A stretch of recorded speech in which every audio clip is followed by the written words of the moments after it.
Welcome back to the Super Good, Super Delicious podcast. I'm your host, Carly, as usual. And in today's episode, I'm going to be talking a little bit about food anxiety. I've come to find that I don't hear anyone talking about food anxiety literally ever. I feel like I've made this term up. Okay, you guys, I always felt like I was just crazy because no one else deals with this problem. And I've honestly don't think I've really met anyone that has been anxious over eating. I did a little quick research into what exactly it is, and most of the things that popped up actually had to do with ED, so eating disorders, which totally makes sense. So, you're around food, it makes you feel some type of way. It's under an umbrella. It could make you feel any type of way. Maybe it makes you want to eat, makes you not want to eat. But in my case, it's very particular, it's very specific. I'm not really sure exactly how mine started, but it started because of my food allergies and my gut health problems. So I'm sure a lot of people could relate to that. Like if you have Crohn's or IBS, things like that, even other food allergies where you might be going out to eat somewhere and you just don't know if there's food there that will upset your stomach or not. So the way that I see food anxiety for me specifically is that it makes me nervous to actually eat. So if I'm around people or not, it's never at home, obviously. I'm comfortable at home. I've made the food myself. I know it's safe to eat for me. It's when I'm out of the house, at someone else's house, anywhere where the food is prepared for me, or in previous years when I have been away from home, like an hour away or half an hour away.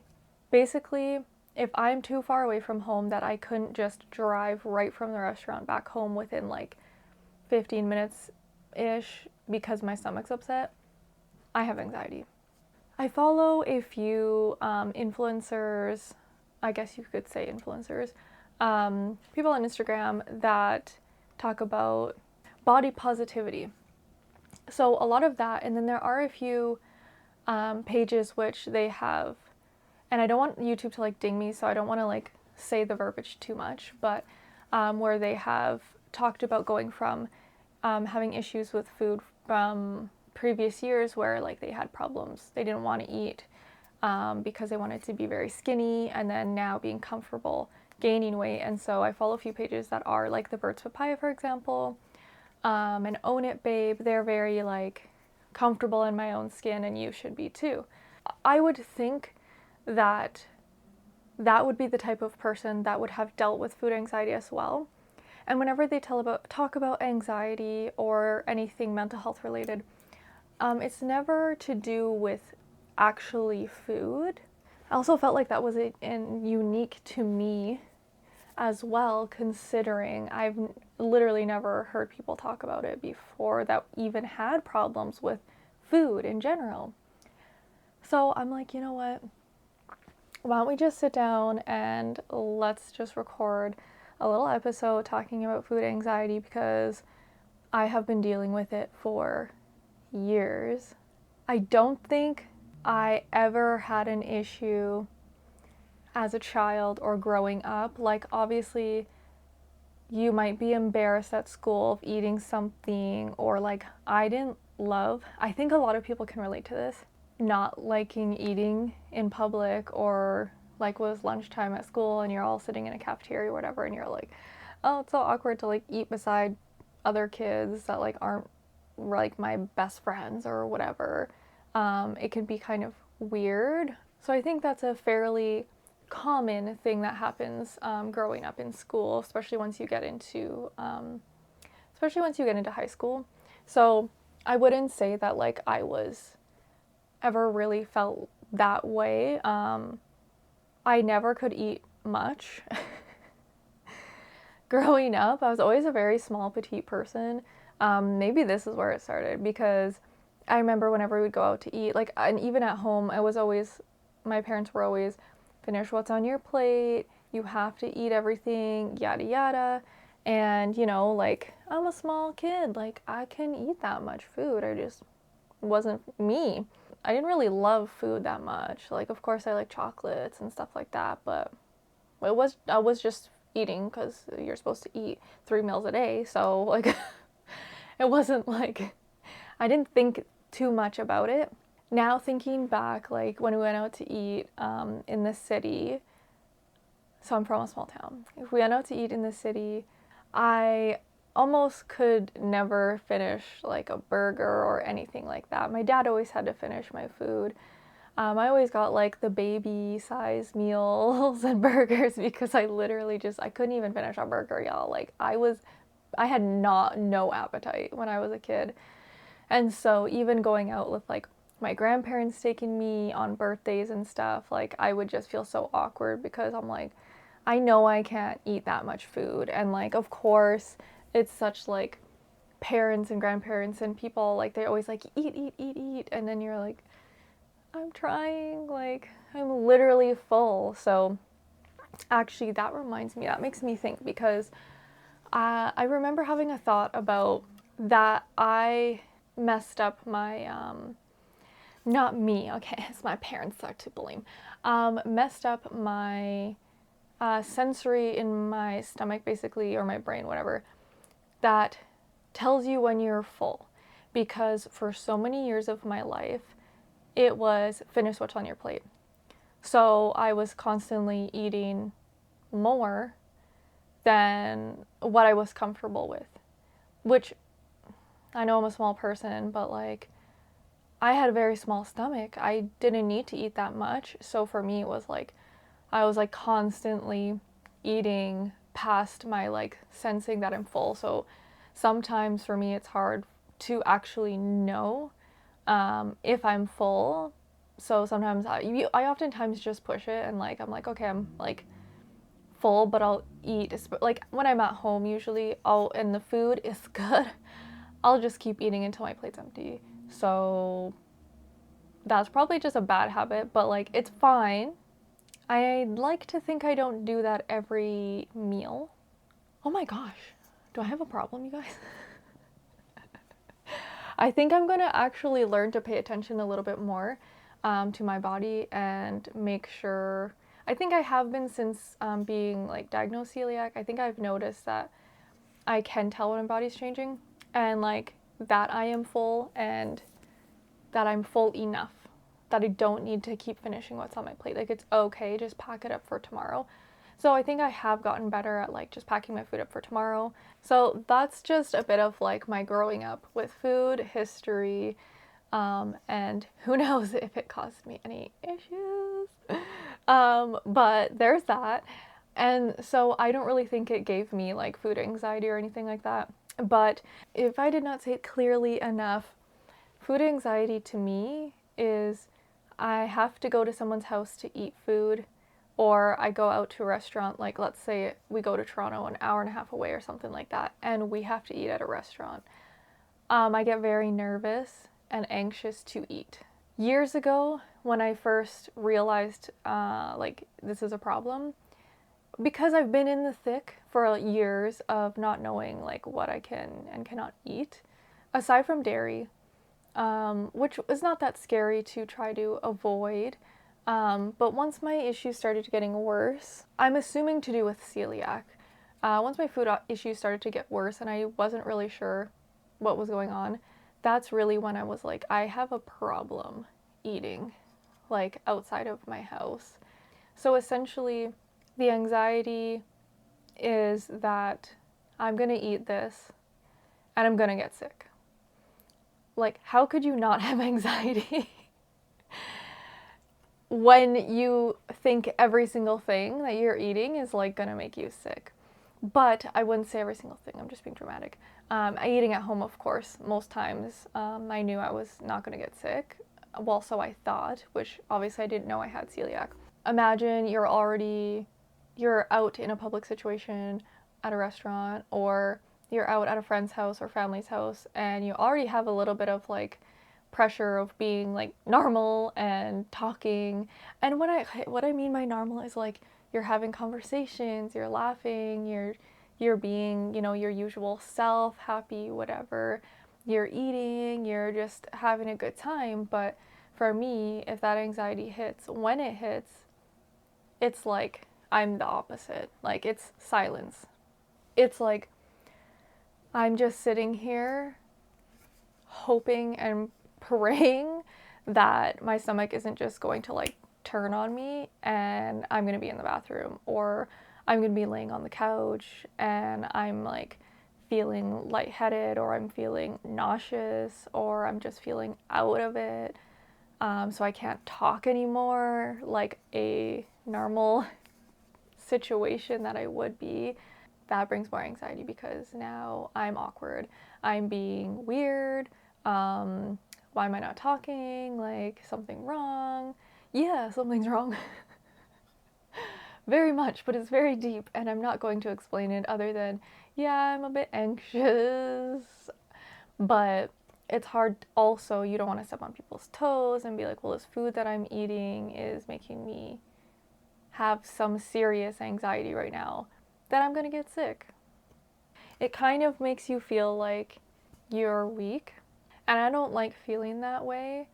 I don't like feeling out of control, and so that really, it really made me feel out of control because I really at that point didn't know. And this is like this is maybe around 5 years ago, I like really noticed more so.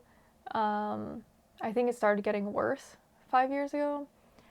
Where at first it was kind of like I would be pretty good, but I was kind of already starting to be like, I don't really like eating in front of people as much. Which, like I said, it's like fair. I think that's kind of normal, a relatable thing that happens. Something that I used to do. I kind of used to like test myself. This is how I refer to it as because it makes me sound kind of insane. But what I used to tell Clay sometimes is I'm just thinking of the feeling of when my stomach turns on me. So for me, if something's gonna upset my stomach, or if my stomach's going to get upset, you get like a knot in your stomach. You know what I mean? You get like a knot, and then you get like a hot flash, like, oh, my stomach's upset. So in my brain, I would kind of think about that, and I would get like a little like nervous butterflies throughout my body. And if I was going to get sick, I would.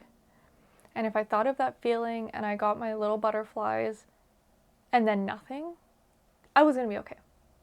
So I would oftentimes do this, but sometimes I obviously like I would try not to because I don't want to end up like, yeah, I'm going to be sick. I don't want to be sick.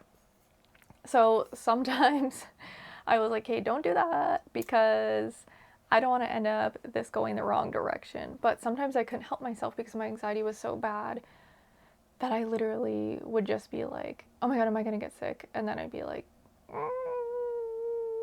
waiting. And I'm like, oh, okay. I think I'm going to be okay. And think I'm going to be okay for the next couple hours, maybe the rest of the day. So once I started to really realize like what was going on, plus then I started realizing that, oh, I can't eat gluten. But once I started realizing that the anxiety was coming from eating, like the actual eating, once I was like, hey, once I figure out what I can't eat, like it'll go away. Which, to be honest, it pretty much has gone. Now that I know what I cannot eat, like I feel so much safer and better about actually eating, and I know that I'll be fine. Like I'm not gonna get sick, so I feel way more comfortable and like back to normal. Like I can eat, have a good time, not be thinking like, am I going to get sick? So that's a really good feeling. If you've been there, I feel you, and I hope I'm not the only person that's dealt with this. Going back to like 10 years ago, probably more than that now, almost 11 years ago. I have this vivid memory. This is one of the first times that I realized like something more is wrong. I don't know if that's totally mentally or if it's physically, like to do with food. But this is how I know like how supportive Clay is. Because he was there on this fateful day. We're talking like 2013, early 2013. It must have been like July. Yeah, I think it was like July 2013. I forget what we weren't even actually boyfriend and girlfriend. We were hanging out. We were just getting to know each other, like going on dates and stuff. And so we hadn't known each other for that long. Mind you, we worked together, but he worked in the kitchen and was a server, so we didn't really like communicate that much. I was like, oh yeah, I was feeling fine, and I was like, oh yeah, we were done at the same time or whatever. We're like, I'm like, come over, we'll hang out. So we're downtown Calgary, and we hop on a bus. I think we just stopped at McDonald's and got like wraps and a fry or something, like something really small, just for the bus ride home. I remember having like some fries, holding fries in my hands, and we're sitting on the bus or the C train, I can't remember what it was. And I'm literally sitting there, and all of a sudden, I'm just like something just switched, and I'm like, I don't feel good. But what happened was, I just went like silent mode. All of a sudden, I feel weird. I can't talk to anyone. Like, even Clay, I was like, like I literally was like just trying not to die. Like, that's how I feel when I feel weird. I say like I feel weird, and Clay just understands exactly what's happening. It's like I'm just in my head, and my stomach is just like, you are not gonna do anything. Anything that takes energy, it's not happening because you're dying. It's hard to explain, but if you've ever been there, it's a very weird sensation. It's like you're literally just feel sick all of a sudden. It's similar to like being nauseous, where you're like having to like heavily breathe in and out so you don't throw up, except for you're not going to throw up. You're just going to feel trapped in your own body, and you can't do anything about it. So this was like our very experience, and it was like a joined experience. And Clay's just sitting beside me, and he's like, oh, like, are you okay? Like, I'm like, no, like, I don't know, I feel like not good or something. And it just hit me like that too. It wasn't like anything leading up. It was just all of a sudden I was like, we're sitting on the bus home, and I'm like, I don't feel good. And I didn't know how to communicate to him what I was feeling, but he was very understanding. Yeah, he had a crush on me. So he was really understanding about it, and he was just like, do you want me to leave? Like, I can go home. But I was like, no, like, don't leave me, like, stay here, because I didn't know what was gonna happen. Like, am I gonna get sick? Am I gonna faint? Am I gonna pass out? Like, what is gonna happen to me right now? So I'm like, no, I want you right here, and I want you to come home with me because I don't feel good, and like, you're my like, and this was so, like I told you, like, we were just hanging out, but he was that like safety blanket for me from the get-go.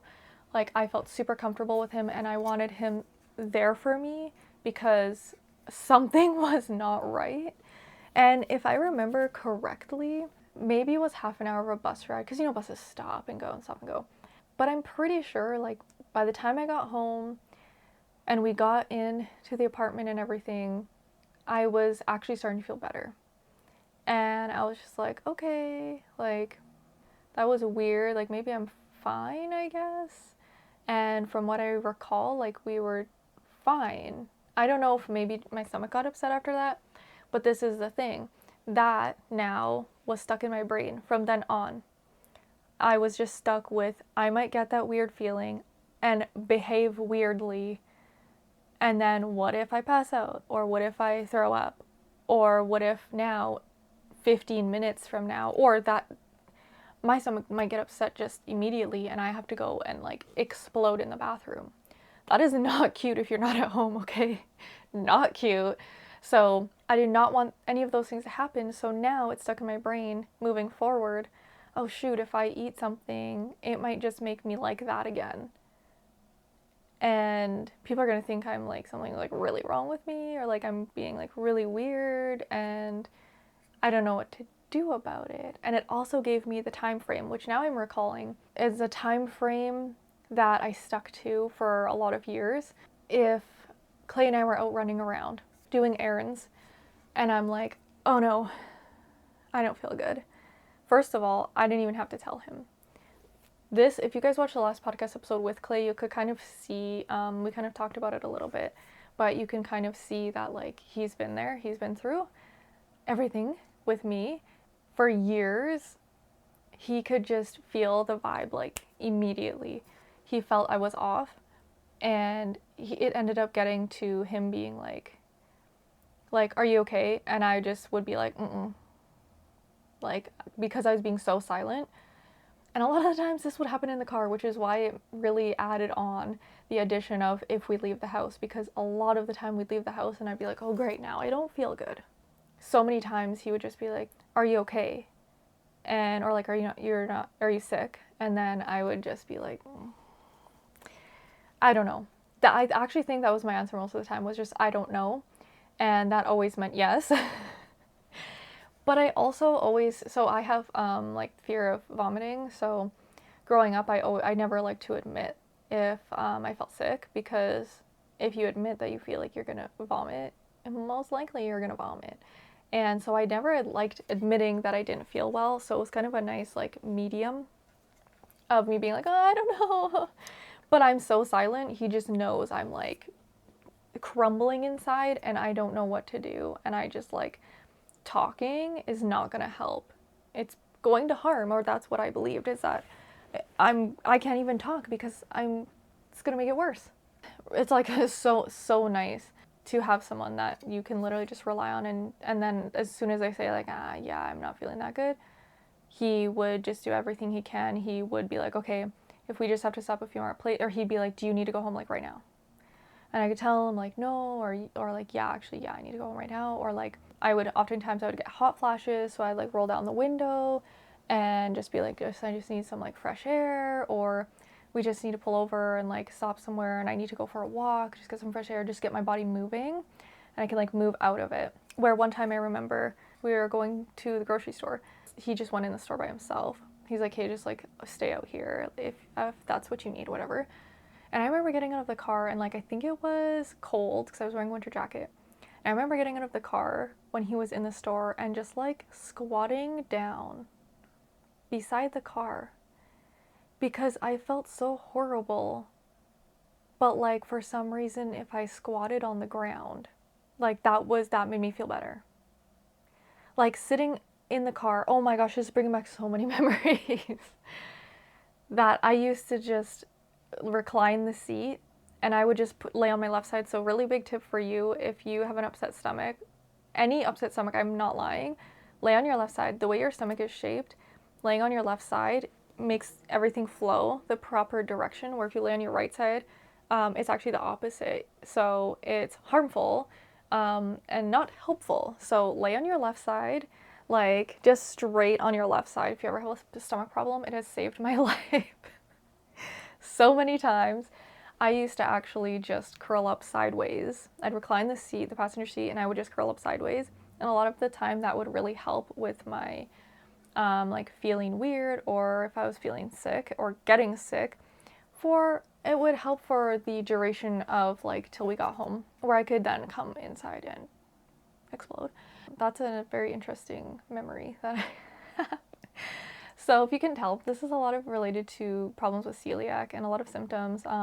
Those are some things that I actually really forgot about. It's really nice to have someone that is totally understanding what you're going through, well, to an extent, and then can just be there and like whatever you need, they got you. So that was really awesome. It's funny how like this little like memories that throughout the video just like triggers my memory, just talking about this kind of stuff.